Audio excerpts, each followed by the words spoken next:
Assalamualaikum warahmatullahi wabarakatuh.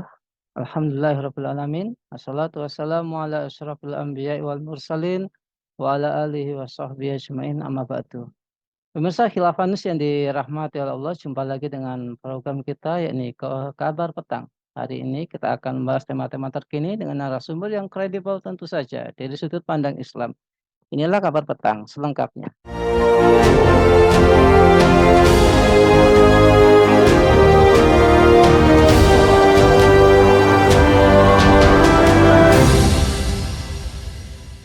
Pemirsa, Israel telah menyuruh masyarakat sipil Gaza di Palestina untuk kabur ke wilayah selatan sebelum tentara mereka menginvasi via jalur darat. Kini masyarakat Gaza telah banyak yang mengungsi ke selatan dan tentara Israel sudah siap-siap masuk ke Gaza. Dilansir AFP Minggu 15 Oktober 2023, Israel telah memberi sedikit waktu lagi bagi warga Gaza untuk pergi ke kawasan utara. Jumlah penduduk Gaza di bagian utara diperkirakan berjumlah 1,1 juta orang.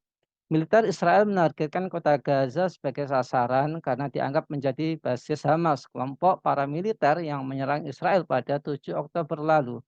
Bagaimana cara kita membela Palestina? Apa yang seharusnya dilakukan para penguasa negeri Muslim untuk mengembalikan Al-Quds dan membebaskan kembali Palestina dari cengkraman kaum Zionis saat ini?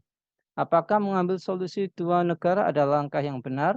Untuk membahasnya kami terhubung dengan Ketua LBH Pelita Umat, Bung Chandra Purna Irawan. Assalamualaikum Bung Chandra.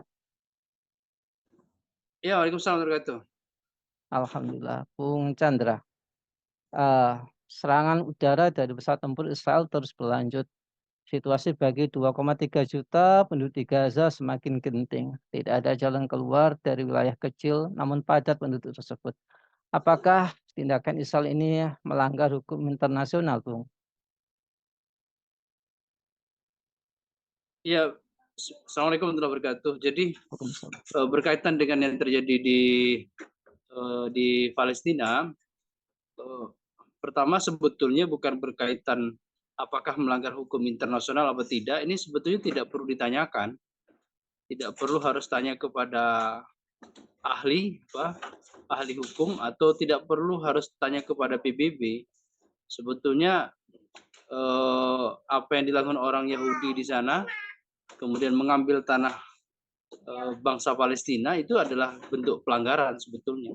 Jadi ditanyakan kepada anak SD sekalipun saya kira sudah pasti bisa menjawab bahwa itu adalah bentuk pelanggaran, mengusir ya, mengambil, merebut dan mengusir pemilik tanah itu. Jadi secara hukum internasional saya kira sudah sangat jelas begitu ya. Mestinya dunia itu kemudian mengambil tindakan keras, yaitu dalam hal ini adalah pengerahan militer, begitu mestinya begitu. Tetapi lagi-lagi bahwa dunia tidak berani melakukan hal itu. Berbeda hal ini jika kepada Ukraina. Kalau pada Ukraina, negara-negara kemudian berbondong-bondong untuk melakukan pembelaan dan membela, begitu yang terjadi. Nah Ya, itu, jadi oleh karena itu saya kira tidak perlu ditanyakan lagi pelanggaran apa tidak, ini sudah di depan mata. ya. Bung Chandra, dikabarkan kantor HAM di kantor PBB menegaskan bahwa pengepungan total yang dilakukan Israel di jalur Gaza itu dilarang berdasarkan hukum internasional. Lalu mengapa PBB tidak mampu mencegah, menghentikan, dan menghukum seluruh pelanggaran Israel? Apakah PBB dan lembaga-lembaga internasional ini masih bisa diharapkan untuk membebaskan Palestina dari penindasan, Bung Chandra? Pertama yang harus kita kritisi bahwa bukan berkaitan penindasannya, tapi penjajahannya itu yang harus kita clearkan. Keberadaan orang Yahudi mendirikan negara Israel itu adalah persoalan. Jadi ya, jadi oleh karena itu semestinya tidak ada Israel di situ. Adanya Israel itu persoalan. Meskipun misalnya Israel itu menjadi seperti kucing rumah begitu ya, baik dia tidak melakukan apapun, tidak menyerang, tidak membunuh, tidak mengusir, ya. Pertanyaannya apakah dengan begitu saja Israel kemudian apa, eee, menjadi sah atau legal. Keberadaan Israel meskipun dia hanya diam, meskipun dia hanya apa, hanya hanya tidak melakukan apapun lah, tidak melakukan tindakan apapun, itu pun sudah pelanggaran. Karena semestinya, Israel tidak ada yang namanya negara Israel semestinya. Dan keberadaan bangsa Yahudi yang kemudian, melakukan pengusiran pada waktu tragedi Nakba tahun 48 itu juga pelanggaran. Jadi oleh karena itu, hadirnya orang Yahudi yang mendirikan negara Israel, itu adalah bentuk pelanggaran. Meskipun dia tidak melakukan tindakan fisik misalnya, tapi dengan berdirinya itu sudah pelanggaran, karena dia mengambil tanah orang, begitu. Ya, Bung Chandra. Lantas apa sikap yang seharusnya diambil oleh Presiden Jokowi untuk menghentikan perang dan tindakan kejam Israel lainnya demi menghindari semakin bertambahnya korban manusia dan hancurnya harta benda, Bung Chandra?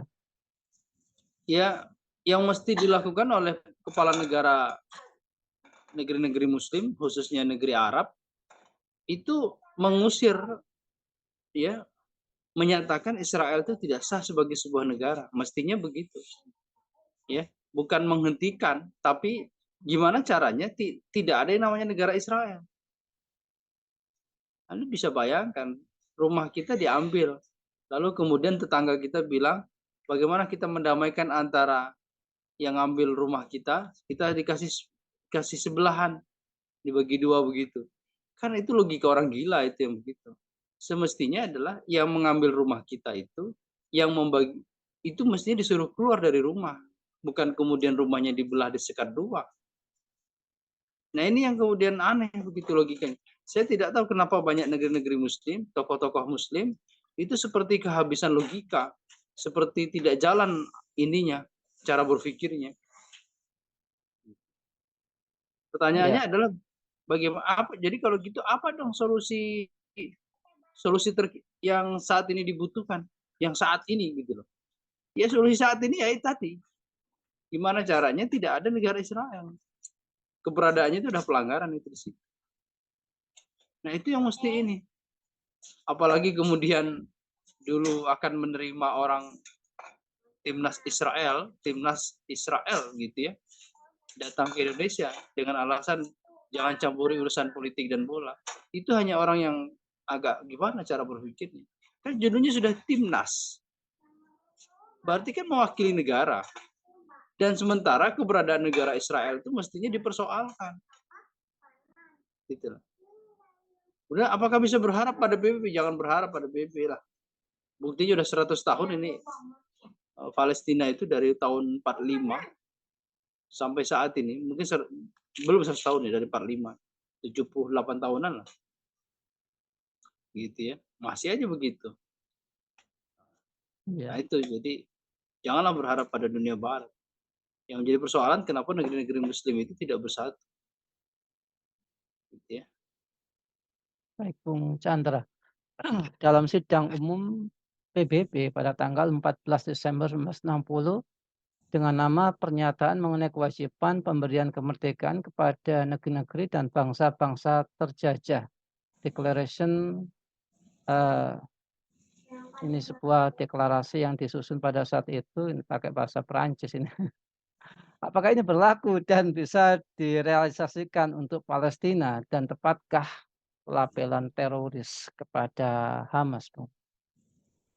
Iya, jadi sekali lagi semestinya dengan pelanggaran Israel beberapa resolusi itu mestinya PBB sudah bisa ngambil tindakan tegas mestinya. Tapi tahu sendiri PBB itu ada 5 negara yang punya hak veto. Kalau negara itu tidak setuju selesai sudah. Jadi oleh karena itu sebetulnya PBB itu jadi kayak apalah. Jadi seperti event organizer aja sebetulnya. Kalau pemilik acaranya tidak setuju ya tidak akan jadi itu event. Kalau pemilik acaranya setuju ya PBB ya pelaksana kan begitu jadinya. Jadi dia tidak punya power sedikit pun PBB itu. Gitu ya. Jadi oleh karena itu Dari sini akhirnya saya kira, apa, PBB mestinya sadar dengan kegagalan LBB dulu, Liga Bangsa-Bangsa, yang menyebabkan Perang Dunia I.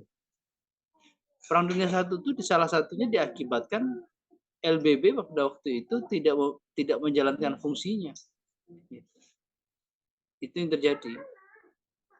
Itulah akhirnya ke apa kecewa sama LBB, dibentuklah PBB. Nah, itu yang terjadi. Jadi gimana ya caranya ya? Berharap pada pengadilan internasional juga tidak mungkin. Demikian saya kira. Iya, Bung Chandra. Nah, bagaimana sikap LBH Pelita Umat terhadap serangan Israel terhadap Palestina dan solusi dua negara yang ditawarkan Amerika Serikat? Ya, sebagai LBH catatan saja ya. ya Ini kan LBH apa? lanjut lanjut LBH lanjut. Pelita Umat melaporkan Israel itu ke Mahkamah Pidana Internasional. Laporan kita sudah ditanggapi oleh Mahkamah Pidana Internasional. Apa jawabannya? Kami akan melakukan penyelidikan. Gitu loh. Coba bayangkan, Mahkamah Internasional baru akan melakukan penyelidikan. Lalu kami jawab lagi, tidak perlu diselidiki, Anda tinggal nonton aja di TV. Gitu ya. Itu sudah nampak jelas. Nah itu. Jadi itu sikap yang kita ambil ya. Pertanyaannya apakah ini berhasil? Tentu saja tidak berhasil. Cuman setidaknya nanti ada alasan ketika ditanya di akhirat, apa yang sudah kamu lakukan? Kan begitu paling. Setidaknya ini sudah buang badan. Kalau ditanya ini sudah ada alasan buat kepada Allah nih. Kita udah melakukan ini. Nah, gitu paling begitu aja. Ya ya Iya. demikian saya kira. Ya, luar biasa. Terima kasih Bung Chandra atas pemaparannya. Lagian juga kan sekarang sudah ada Palestina dan ya ada sebutan Israel. Jadi dua negara itu ya berarti kan ini ya apa? Berarti sekarang masih belum dua negara. Palestina kan sudah jadi negara, berarti Israel nggak diakui gitu aja. Hmm, Baik, terima kasih Bung Chandra. Semoga Bung ya, Chandra sekeluarga ya. senantiasa dalam perlindungan Allah Subhanahu wa taala, keluarga yang Amin, senantiasa amin. dijadikan keluarga yang sakinah, mawaddah, warahmah. Semangat Bung Amin. Chandra. Ya, Baik, semoga terima kasih kepada para pemirsa yang sudah menonton dan semoga kita mendapatkan banyak pencerahan dari sini sehingga kita bisa semakin semangat untuk mendukung Palestina dan menuntut lenyapnya Israel dari bumi Palestina. Saya Neng Setiawan undur diri, jangan lupa untuk subscribe, like, komen, dan share. Semoga menjadi kebaikan bagi kita semua di dunia maupun di akhirat. Sampai jumpa di kesempatan dan wassalamualaikum warahmatullahi wabarakatuh.